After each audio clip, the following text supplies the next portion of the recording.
Po raz pierwszy w karierze zajął miejsce na 3. stopniu podium. Przed rokiem tutaj w Lillehammer był 8. Pięknie, pięknie, daleko będzie lądował Andreas Kittel, będzie nowym liderem. Coś niesamowitego, jaką formę już w ubiegłym sezonie. Pierwszej serii. No i jest Lökels. Dobra prędkość, bardzo dobra. Jak to się przełoży na dystans, będzie daleki skok. Bardzo daleki, chyba dalszy niż Japończyka Ito, który prowadzi w konkursie. Tak, to było gdzieś blisko 140 metrów. Myślę, że on teraz przejmie prowadzenie. No i oczywiście będzie zwycięzcą tej pierwszej serii. Wystartuje w drugiej serii jako ostatni zawodnik. 140 metrów, a więc blisko rekordu skoczni. Tylko metr zabrakło do rekordu obiektu należącego do Masahiko Harady, a zatem Roar Lökelsay będzie prowadził po pierwszej serii konkursu. Wygrywał tutaj od 3 lat nieprzerwanie pucharowe zawody. Bardzo dobrze czuje się na tym obiekcie. No i potwierdza się to, można powiedzieć, po pierwszej serii, o czym mówi.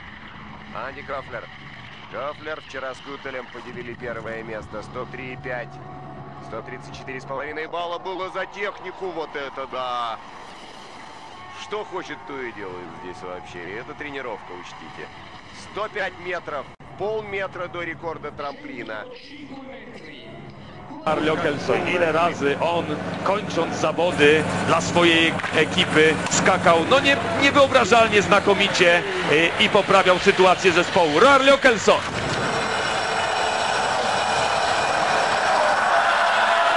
Tak jest też teraz, proszę Państwa! Tak jest teraz! Co on potrafi zrobić w niebywale trudnych momentach, no to jest niemal niewytłumaczalne. To jest, zdaje się, nowy rekord skoczni. Tak mi się wydaje, 141 metrów Roara Lökelsaya z 22 bramki startowej, z 94 metrów, 29 centymetrów najazdu na próg. No i to oznacza, proszę Państwa, że wśród not jest 1/20 od norweskiego sędziego. Pozostali dają po 19,5.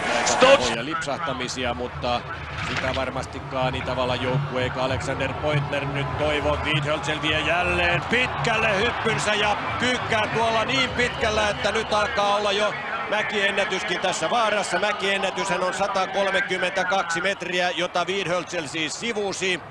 135,5 metriä kantaa Andreas Wiedhölzlin hyppy.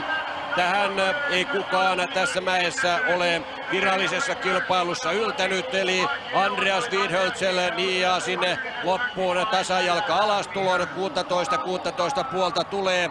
Hyvin hän kuitenkin pitää tasapainonsa ja tuulettaa 135,5 metrin kohdalla.